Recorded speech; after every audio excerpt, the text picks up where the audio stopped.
Live update நம்ம எந்த விஷயம் நடக்கணும் அப்படின்னு சொல்லி எதிர்பார்த்தோமோ அந்த விஷயம் வந்து நடந்திருக்குது. சௌந்தர்யா வந்து இந்த கோமாளி வர்ஷினிக்கு வந்து செருப்படி கொடுத்துருக்காங்க.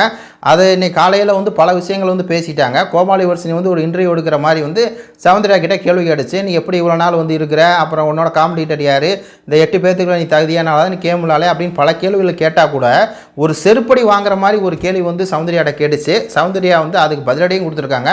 ஏன்னா இது கேமரா முன்னாடி இதுதான் போய் பதிவு பண்ணும். இந்த மாதிரி சௌந்தர்யா வந்து சிம்பத்தி கார்டு யூஸ் பண்ணுறா, சௌந்தர்யா வந்து விக்டிம் கார்டு யூஸ் பண்ணுறா, சௌந்தர்யா நாடகம் போகிறா அப்படின்னு இந்த கோமாளி தான் வந்து சௌந்தர்யா பற்றி கேமரா பதிவு பண்ணும். ஆனால் இந்த கோமாளி என்ன சௌந்தர்யாட கேள்வி கேட்குது அப்படின்னா, நீங்கள் எமோஷனல் வழியாக சிம்பத்தி கார்டு பண்ணுறீங்களே அதை பற்றி சொல்லுங்கள், எமோஷனல் வழியாக சிம்பத்தி கிரியேட் பண்ணுறீங்களே அதை பற்றி சொல்லுங்கள் அப்படின்னு சொல்லி கேட்கும்போது சௌந்தர்யா வந்து யார்கிட்ட சிம்பத்தி கிரியேட் பண்ணேன் அப்படின்னு சொல்லி கேட்குறாங்க. அதுக்கு வந்து மக்கள்கிட்ட அப்படின்னு சொல்லி அந்த கோமாளி சொல்லுது. ஏங்க அழுகை வந்து அது எப்படிங்க சிம்பத்தி ஆகும் அப்படின்னு சொல்லி சௌந்தர்யா திருப்பி கேட்குறாங்க. அதுக்கு இந்த கோமாளி என்ன சொல்லுதுன்னா, அழுகை வந்து அது வந்து இயல்பு தாங்க, அது வந்து பிரச்சனை இல்லை, ஆனால் நீங்கள் கேமராவில் பதிவு பண்ணி ஒரு நாடகம் போடுறீங்கல்ல அதுதான் வந்து பிரச்சனை அப்படின்னு சொல்லி சொல்லுது. அதுக்கு சௌந்தர்யா கேட்குறாங்க, என்னது அழுகிறது நடிக்கிறதா, புரியலையே, ஏங்க அழுகை வந்து ஒருத்தவங்க அழுகிறாங்க அதை நடிக்கிறேன் அப்படின்னு சொன்னால் புரியலை அப்படிங்கும்போது, அப்படி நான் சொல்லலை, அழுகை அப்படிங்கிறது இயல்பு தான் அப்படின்னு சொன்னோன்னே சௌந்தர்யா வந்து பிடிச்சிட்டாங்க.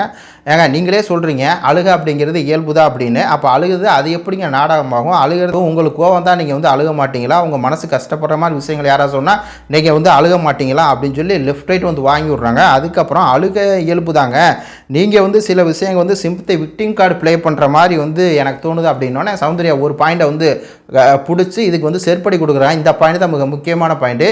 இப்போ நான் வந்து உள்ளே அழுகிறனால நான் வந்து சிம்பத்தி கார்டு விக்டிம் கார்டுங்கிறீங்களே, ஒருத்தன் எல்லாரும் முன்னாடி அழுதான்ல அதுக்கு பேர் என்னங்க அப்படின்னு சொல்லி செருப்பால் அடித்த மாதிரி இந்த வர்ஷினிக்கு வந்து சௌந்தர்யா கொடுத்தாங்க. வேறு லெவல் தலைவி வாத்தலைவி அப்படிங்கிற மாதிரி. ஏன்னா இந்த கன்னியம் பையன் வந்து இருக்கலே அசிங்கப்பட்டு அழுதான். பிக் பாஸே வந்து 500 பேர் வந்து வேலை செய்கிறாங்க, நீங்கள் அவங்களோட உழைப்பெல்லாம் வீணாக்கிட்டீங்க அப்படி சொன்னோன்னே நான் வந்து உணர்ந்துட்டேன் பிக் பாஸ் என்ன முடிஞ்சிடும் பிக் பாஸ் அப்படின்னு அழுதானே. அப்போ அதுக்கு பேர் என்னங்க, அதுக்கு பேர் சிம்பத்தி இல்லையா, அதுக்கு பேர் விக்டிம் கார்டு இல்லையா, அதுக்கு பேர் நடிக்கிறது இல்லையா அப்படின்னு சொல்லி கேட்டாங்க பாருங்கள். இந்த கோமாளி வருஷம் வந்து வாயை மூடிட்டு வந்து போயிடுச்சு. இந்த மாதிரி கோமாளிக்கெல்லாம் இப்படி தான் செருப்படி பதில் கொடுக்கணும், வச்சு செஞ்சு விட்ருக்காங்க மக்களே. இன்னும் நிறையா பாயிண்ட்ஸ் வந்து கோமாளி வந்து சௌந்தர்யா டார்கெட் பண்ணி பேச்சு, ஒரு பாம்பு படம் எடுத்து கொத்துற மாதிரி கொத்திக்கிட்டே இருக்குது இந்த கோமாளி வர்ஷினி. அதுக்கு வந்து அது பாசையிலே வந்து பதிலடி கொடுக்கறது தான் சௌந்தர்யாவோட கிளாசிக்கான ஒரு மூமெண்ட்டு. உங்கள் கருத்துக்களை சொல்லுங்கள். நன்றி, வணக்கம்.